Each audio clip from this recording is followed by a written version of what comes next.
తాకట్టులో ఉన్న బంగారాన్ని విడిపించి ఆ రోజున్న మార్కెట్ ధర కట్టి మిగిలిన డబ్బును మీకు అందిస్తుంది కొమ్మూరి గోల్డ్. హాయ్, నమస్తే. నా పేరు doctor hypno Padma Kamalakar, counselling psychotherapist, hypnotherapist, family and marriage health councillor. మా ఇన్స్టిట్యూట్స్ రాజమండ్రి, హైదరాబాద్లో ఉన్నాయి. ఈరోజు మ్యారేజ్ అయ్యాక చాలామంది సెక్స్ పరంగా ఎలా ఉండాలి ఏంటి అనేది తెలియక అయోమయంలోకి వెళ్ళిపోయి డివోర్స్ వరకు వెళ్ళిపోతున్నారు. ప్లస్ అర్థం కావట్లేదు. మ్యారేజ్ అనేది ఈ ప్రపంచాన్ని ఒక అద్భుతంగా ముందుకు తీసుకెళ్ళేది. దాన్ని మనం ఇబ్బంది పెట్టే విధంగా ముందుకెళ్తున్నాం. కానీ మ్యారేజ్ అయ్యాక ఒక వైఫ్ అండ్ హస్బెండ్ ఎలా ఉండాలి ఏంటి అనేది వాళ్ళు తెలుసుకోవాలంటే ఫస్ట్ తల్లిదండ్రులు పెళ్ళి అయిన తర్వాత వాళ్ళిద్దరినీ ఒక 1 year వదిలేసేయండి. మీరు మధ్యలో దూరి నువ్వు అలా ఉండు ఇలా ఉండు అనే అమ్మాయికి అటు అబ్బాయికి చెప్పేయడంతో వాళ్ళు ఎలా ఉండాలో అర్థం కాక అయోమయంలోకి వెళ్ళిపోయి గొడవలు పెట్టుకుంటున్నారు. కాబట్టి ఒక 1 or 2 years వరకు తల్లిదండ్రులు వాళ్ళిద్దరిని ఫ్రీగా వదిలేస్తే వాళ్ళు నేర్చుకుంటారు. ఏ గొడవ వచ్చినా ఏమొచ్చినా వాళ్ళకి వాళ్ళు తీర్చుకుంటారు. వాళ్ళు ఏం చిన్నపిల్లలు కాదు. వాళ్ళు జాబ్ చేస్తున్నారు, సంపాదిస్తున్నారు, వాళ్ళకి ఒక స్టేజ్ వచ్చేసింది. బట్ ఇక్కడ తల్లిదండ్రులుగా మీరు ఇన్వాల్వ్ అవ్వద్దు. అలాగే ఒక వైఫ్ అండ్ హస్బెండ్గా మీరు పెళ్లి చేసుకున్నారు కదా, మీరు సినిమాలు చూస్తూ ఉంటారు కదా, ఒక వైఫ్ ఎలా ఉండాలి, ఓకే అమ్మా నాన్నలు చెప్పలేదు అంటే సినిమాలు చూస్తున్న క్రమంలో ఎలా ఉంటే బాగుంటుంది, ఎలా ఉంటే భర్త అర్థం చేసుకుంటాడు, భార్య అర్థం చేసుకుంటుంది అనేది మీకు మీరుగా తెలుసుకోండి. ఎప్పుడైతే మీకు మీరుగా తెలుసుకున్నారో ఒక భార్యతో మీరు చక్కగా మాట్లాడగలుగుతారు. కొన్ని భయాలు ఉంటాయండి. ఎందుకంటే మన సంస్కృతి, భారతదేశ సంస్కృతి ఆడపిల్ల ఇలా ఉండాలి అలా ఉండాలని చెప్పడంతో భర్త దగ్గరికి వచ్చేటప్పటికి కాస్త భయపడుతుంది. అరే భర్తతో ఏమన్నా అంటే ఏమనుకుంటాడో, లేకపోతే ముందే ఎక్స్పీరియన్స్ ఉందా అని అడిగేస్తాడేమనే భయంతో ఎక్కువగా మీతో ఫ్రీగా ఉండలేదు. కానీ ఒకటి చెప్పనా, ఒక భర్తగా మీకు తెలిసిన దానికన్నా భార్యకి చాలా తెలుసండి. ఇంతకుముందు చాలామంది అనేవారు, స్వాతి వీక్లీ రాగానే ముందే ఆడవాళ్ళే చదివేస్తారు సమరం గారిది అని అనేవారు. కాబట్టి ఏంటి, తను కొద్దిగా తెలుసుకున్నా ఎక్కువగా దాని గురించి థింక్ చేయగలుగుతుంది, 10 మందిని అడగగలుగుతుంది. సో కాబట్టి ఆ ఆలోచన తనలో ఉంటుంది. కాబట్టి ఏదున్నా మీరు లవ్లీగా మాట్లాడుతున్నారా లేదా. ఎందుకంటే 10 మందిని వదిలేసి మీ ఇంటికి వస్తుంది ఒక అమ్మాయి. మీరు ఎవరిని వదలరు, మీ తల్లిదండ్రులతో ఉంటారు, మీ అక్క చెల్లెలతో ఉంటారు అన్నది. సో కాబట్టి మీరు తనతో ఫ్రీగా మాట్లాడడానికి ట్రై చేయండి. ఇక్కడ ఎలా ఉంటుందంటే మా అమ్మలా ఉండు, మా అక్కలా ఉండు అని పోల్చకండి. అలాగే నువ్వు అలా బయట వాళ్ళు చూడు ఎంత అందంగా ఉన్నారో, బయట వాళ్ళు చూడు ఎలా శారీ కట్టుకుంటున్నారో, వాళ్ళు ఎంత అద్భుతంగా ఉన్నారనేది కూడా దయచేసి అనద్దు. మీరు ఇష్టపడే కదా అమ్మాయిని చేసుకున్నారు. సో కాబట్టి తనని తనలాగే ఉండనివ్వండి. అమ్మలా కూరలు చేయలేదు, నాన్న అక్కలా చేయలేదు అని కూడా అనద్దు. ఎందుకంటే తనకు వచ్చింది, తను 25 years వాళ్ళ ఇంట్లో నేర్చుకొని వచ్చిన అమ్మాయి ఒకేసారి ఎలా మారిపోతుంది. అలాగే ఒక భార్య భర్తని మా నాన్నలా ఉండు, మా నాన్నలా మాట్లాడు అని అనద్దు. తను ఎలా మాట్లాడుతున్నాడు అనేది ముందు అబ్జర్వ్ చేసుకోండి. మీరు ఎదురుగా కూర్చొని లవ్లీగానే మాట్లాడుకోవడానికే ట్రై చేయండి. కానీ చాలామంది ఈ మధ్య నేను అబ్జర్వ్ చేసింది, ఇగో మా అమ్మ నువ్వు అలా అన్నావు, లేకపోతే పెళ్ళిలో అలా అన్నావు, ఇలా ఉన్నావు, ఈ విషయాలు వచ్చేస్తున్నాయి. అవి అవసరమా? అవి మీకు తిండి పెడుతున్నాయా? అవి మిమ్మల్ని హ్యాపీగా ఉండేలా చేస్తున్నాయా? లేదు కదా. సో కాబట్టి మీరు లవ్లీగా మాట్లాడుకోవడానికి ట్రై చేయండి. భర్త ఆఫీస్ నుంచి రాగానే భారీ భుజం తడుతూ తిన్నావా, లేకపోతే కాఫీ తాగుదామా అని లవ్లీగా అడగండి. లవ్లీగా మాట్లాడడానికి ట్రై చేయండి. అదే బయట ఆడదాంతో ఎంత అద్భుతంగా మాట్లాడేస్తారండి. అసలు ఎక్కడ లేని కబుర్లు వచ్చేస్తాయి. ఇక్కడ మీ వ్యక్తితనం, మీ సొంతం. సో కాబట్టి ఒక భర్త కానీ భార్య కానీ మీ భర్తతో మాట్లాడేటప్పుడు లేకపోతే మీ భార్యతో మాట్లాడేటప్పుడు వాళ్ళు హ్యాపీగా మనం మాట్లాడే మాటను రిసీవ్ చేసుకుంటున్నారు లేదా అబ్జర్వ్ చేస్తూ మాట్లాడండి. అలాగే మీకు ఇంకా కోపంగా ఉంది, చాలా అనీజీగా ఉందనుకున్నప్పుడు చక్కగా భర్త పక్కన భార్య పక్కన కూర్చొని చేయి పట్టుకొని కాసేపు అలా ప్లెజెంట్గా ఉండిపోండి. అలాగే మీకు కోపంగా ఉన్నప్పుడు హ్యాపీగా పడుకోండి. మార్నింగ్ లేచినప్పుడు ఇద్దరు కలిసి రావే కాసేపు బయటికి వెళ్దాం, పని ఉందని అని భార్య అందనుకోండి, సర్లే నేను నీకు హెల్ప్ చేస్తాలే అని చెప్పండి. అలాగే ఇద్దరు కలిసి అప్పుడప్పుడు అంటే చాలామంది ఏంటంటే పెళ్ళి అయిపోయి పిల్లలు పుట్టేశారు, ఇంకా మాకు సెక్స్ కోరికలు ఏముంటాయని అంటారు. ఏం కాదండి, హ్యాపీగా ఎక్కడికైనా వెళ్ళండి. ఇద్దరు కలిసి ఒక అద్భుతమైన ప్రపంచాన్ని సృష్టించుకునేది మీ చేతుల్లోనే ఉంది. ఓకే, నేను చాలా వీడియోస్లో చెప్పాను, ఇప్పుడు కూడా మరలా చెప్తున్నాను. ఇద్దరు కలిసి స్నానం చేయండి, ఇద్దరు కలిసి చక్కగా బయటికి వెళ్ళండి. ఎక్కడికి వెళ్తారో మీ ఇష్టం అది. ఓకే, ఎప్పుడైతే కలిసి స్నానం చేశారో ఆ వాటర్ అలా మీలో పడుతూ ఉన్నాయో మీ ఇద్దరి మధ్యన అటాచ్మెంట్ అనేది మరింత అద్భుతంగా ఉంటుంది. అలాగే చాలామంది జెంట్స్ ఏం చేస్తారంటే, అరే నా భార్య నాకు సహకరించట్లేదు, ఇష్టమైన భంగిమలో ఉండటం లేదు అని చాలామంది జెంట్స్ కంప్లైంట్ చేస్తూ ఉంటారు. బట్ మీరు అసలు చెప్తేగా మీ భార్యకి, బయట దానితో చెప్పినప్పుడు మీ భార్యతో మీరు ఎందుకు చెప్పరు? కాబట్టి మీ భార్యతో మీరు తన స్నేహపూర్వకంగా చాలా ఫ్రీగా మాట్లాడడానికి ప్రయత్నం చేయండి. ఎప్పుడైతే అలా ప్రయత్నం చేశారో తను కూడా ఇష్టపడచ్చు.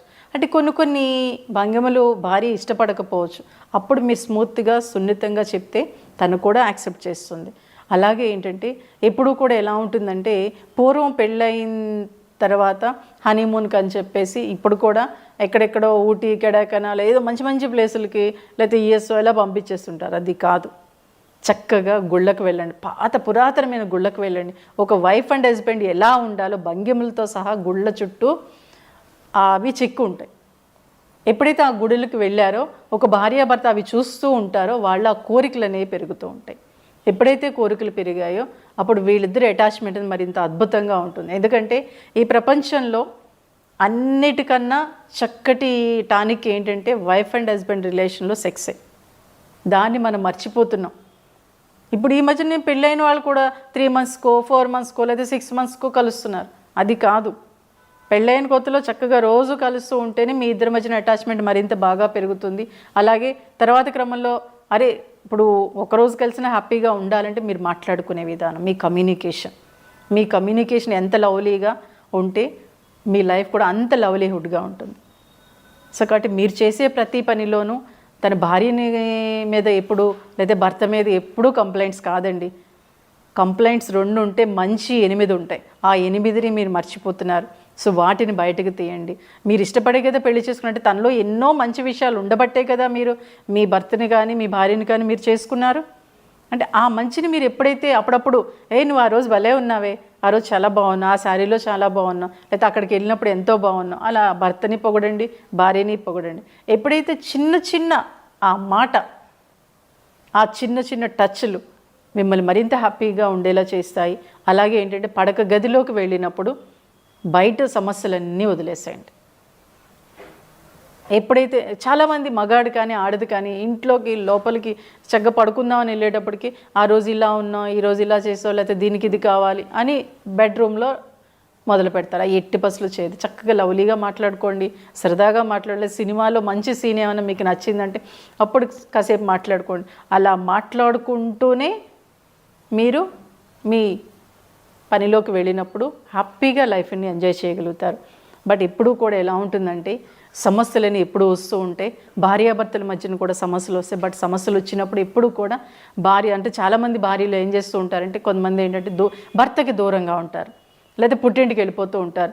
కొన్ని సంవత్సరాలు కూడా దూరంగా ఉంటారు, కొన్ని నెలలు పుట్టింటికి వెళ్ళిపోతారు. అది ఎట్టి పసులు చేయదు. గొడవ పెట్టుకున్న కాసేపటికే మాట్లాడేయండి. ఆ గొడవ పెట్టుకున్న నైటే ఫిజికల్ రిలేషన్ ఉండేలా చూసుకోండి. ఎప్పుడైతే అవన్నీ చేశారో ఈ సమస్యలన్నీ పటాపంచలు వెళ్ళిపోతాయి. బట్ మహిళ మీరు ఆలోచించండి, ఒక సమస్య వచ్చినప్పుడు ధైర్యంగా ఎదుర్కొని ధైర్యంగా సాల్వ్ చేసే కెపాసిటీ మహిళకు ఉంటుంది. సో కాబట్టి మీ ఫ్యామిలీలో మీ వైఫ్ అండ్ హస్బెండ్ మధ్యన సమస్యలు ఏమైనా వస్తే మీకు మీరుగా సాల్వ్ చేసుకోండి. థర్డ్ పర్సన్ ఎంటర్ అవ్వకండి. మీరిద్దరే కూర్చొని సాల్వ్ చేసుకోండి ఏ సమస్య వచ్చినా కానీ. అలా ఎప్పుడైతే సాల్వ్ చేసుకున్నారో మీరు మరింత అద్భుతంగా ఉండగలుగుతారు. ఇంకొకటి కూడా ఉండాలి, మన ఇంటికి ఎన్ని కీస్ ఉంటాయండి? 2 కీస్ కంపల్సరీ ఉంటాయి కదా. ఒకటి భార్య దగ్గర, ఒకటి భర్త దగ్గర ఉంటాయి. అంటే చాలా ఫ్రీగా ఏదైనా మనం తీసుకొని లోపలికి వచ్చేయచ్చని భార్య భర్త అనుకుంటారు కదా. అలాగే మీ ఫోన్లో మీరు లాక్ పెట్టుకోకండి. ఎందుకు లాక్ పెట్టుకోవాలి?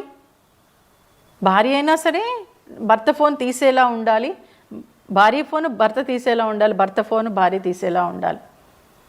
లాక్ అవసరమా? మీ ఇద్దరి మధ్యన అది ఉంటే మటుకు కొంతకాలం లాక్ లేకపోయినా సరే మీ ఫోన్ ఎవరు ముట్టుకోరు, మీ భర్త కానీ మీ భార్య కానీ.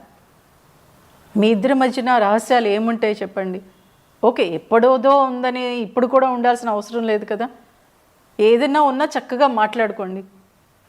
ఎప్పుడైతే అలా మాట్లాడుకున్నారో, ఎప్పుడైతే లాక్ లేదో మీరు హ్యాపీగా మీ ఫ్యామిలీని లీడ్ చేయగలుగుతారు.